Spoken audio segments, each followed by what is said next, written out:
여러분, 살면서 무언가를 간절히 기다려본 경험 다들 있으시죠? 그런데 우리 인생에서 정말 가장 중요한 순간은 과연 언제 찾아오는 걸까요? 오늘 마테오 복음서를 통해서 깨어 있으라 라는 이 부르심이 우리 삶에 어떤 깊은 의미를 주는지 함께 이야기 나눠보겠습니다. 자, 바로 이 말씀이 오늘 우리가 나눌 이야기의 심장과도 같은 구절입니다. 주인이 언제 올지 모르니까 항상 준비하고 깨어있으라는 아주 강력한 육형이죠. 이게 단순히 성경 속 한 구절이 아니라 어쩌면 우리 삶 전체를 관통하는 중요한 주제가 될 수 있습니다.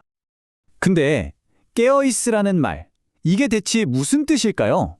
막연하게 들리기도 하잖아요. 성경은요, 이 질문에 대한 힌트를 아주 오래전 이야기, 바로 노아의 시대에서 찾으라고 우리를 안내합니다. 한번 상상해 보세요. 다들 그냥 평소처럼 먹고 마시고 결혼하고 지극히 평범한 일상을 보내고 있었어요. 바로 내일 자신들의 삶을 송두리째 바꿔놓을 엄청난 사건이 닥칠 거라고는 정말 아무도 상상하지 못했던 거죠. 성경은 사람의 아들, 즉 주님의 오심도 바로 이와 같을 거라고 말합니다. 이게 우리한테 시사하는 바가 정말 커요. 생각해보면 우리 인생의 가장 중요한 순간들, 그 전환점이라는 게 나 이제 곧 갑니다 하고 예고하고 찾아오진 않잖아요. 아주 평범한 어느 날, 예고 없이 찾아온다는 거죠. 이렇게 예측이 불가능하다는 건요, 어쩌면 우리가 살아가는 시간과 하느님께서 일하시는 시간이 좀 다르다는 걸 보여주는 것 같아요. 이제 그 특별한 시간, 카이로스에 대해 한번 이야기해 볼게요. 흔히 종교인과 신앙인을 이렇게 비교하곤 해요. 종교인은 내 계획, 내 시간표대로 움직이는 사람이라면 신앙인은 하느님의 때를 믿고 기다릴 줄 아는 사람이라는 거죠. 왜 내 기도는 안 들어주시지? 하는 생각이 들 때가 있잖아요. 그게 어쩌면 내 시간표에 하느님을 맞추려고 하기 때문일 수도 있다는 거예요. 바로 이 특별한 시간을 신학용어로 카이로스라고 부릅니다. 이게 뭐냐면요, 우리가 수백 번도 더 들었던 어떤 말씀이 있잖아요. 근데 어느 날 갑자기 정말 번개처럼 그 말씀이 내 가슴에 와서 꽂히는 순간이에요. 내 모든 걸 바꿔버리는 그런 은총의 순간 말이죠. 자, 그럼 이런 카이로스의 순간을 우리가 어떻게 알아챌 수 있을까요? 하느님께서 우리에게 말을 거시는 방법이 크게 4가지가 있다고 합니다. 한번 살펴볼까요? 첫 번째는 우리 마음속 깊은 곳에서 울리는 목소리, 바로 양심을 통해서고요. 두 번째는 우리 삶에서 벌어지는 크고 작은 사건들을 통해서 말씀하시죠.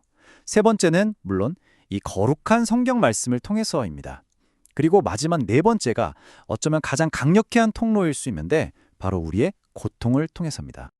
사실 고통만큼은 피하고 싶죠, 누구나. 그런데 참 아이러니하게도 우리가 가장 고통스러울 때 하느님을 가장 가깝게 느끼는 경우가 많다는 거예요. 나중에 돌이켜보면 아, 그때 정말 주님께서 내 곁에 계셨구나 하고 깨닫게 되는 거죠. 바로 이런 경험들이 우리 삶을 통째로 바꾸는 카이로스의 순간이 되는 겁니다. 실제로 역사 속 위대한 성인들이나 아니면 우리 주변의 평범한 사람들 이야기를 들어보면요, 정말 단 한 번의 카이로스를 경험하고 인생이 180도 바뀐 놀라운 사례들이 정말 많습니다. 몇 가지 이야기 한번 들어보실래요? 명석했지만 쾌락에 빠져 방황하던 청년 아우구스티노. 그가 어느 날 집어서 읽어라 하는 신비한 음성을 듣고 성경을 펼쳤는데 바로 이 구절이 눈에 들어온 거예요. 그 순간 그의 방탕했던 과거는 끝나고 새로운 삶이 시작된 거죠. 그야말로 그의 인생을 바꾼 결정적인 카이로스였습니다. 성프란치스코의 경우는 좀 더 특별해요. 그를 바꾼 건 어떤 장엄한 설교가 아니었어요. 부잣집 아들로 태어나서 화려한 기사의 삶을 꿈꾸던 그가 클라라 성녀가 동굴에서 나병 환자들을 헌신적으로 돌보는 그 모습을 딱 목격한 거죠. 그 이타적인 사랑의 모습 앞에서 그는 자신의 삶이 얼마나 공허했는지를 깨닫고 모든 것을 버리게 됩니다. 이런 카이로스는 아주 개인적인 순간에 찾아오기도 해요. 한 사제분의 이야기인데요. 아버지가 의학적으로 사망 선고를 받은 그 절망적인 상황에서 이렇게 기도하셨대요. 하느님, 정말 살아계시다면 제 모든 걸 바쳐서 사제가 되겠습니다. 그런데 정말 기적처럼 15분 뒤에 아버지의 심장이 다시 뛰기 시작한 거죠. 이 하나의 사건이 그의 평생 소명을 결정지은 겁니다. 자, 이 이야기들이 우리에게 뭘 말해주고 있을까요? 바로 그겁니다. 하느님과의 만남, 이 카이로스는 언제 어디서 어떻게 찾아올지 아무도 모른다는 것. 그래서 우리는 다시 처음에 그 메시지로 돌아올 수밖에 없는 거예요. 그러므로 깨어 준비하여라. 마침 지금이 대림식이잖아요. 이 시기가 바로 깨어 기다리는 것을 연습하는 아주 좋은 시간입니다. 단순히 2000년 전에 아기 예수님 탄생을 기념하는 걸 넘어서서 내 삶에 언제 찾아올지 모르는 그 은총의 순간, 나만의 카이로스를 맞이할 수 있도록 마음을 준비하는 시간인 거죠. 그렇다면 준비한다는 게 대체 뭘까요? 막연히 불안해하면서 초조하게 기다리는 게 절대 아니에요. 오히려 그 반대죠. 내 삶을 의식적으로 살아가는 것. 내 계획만 고집하는 게 아니라 하느님의 더 큰 계획에 나를 열어두는 겁니다.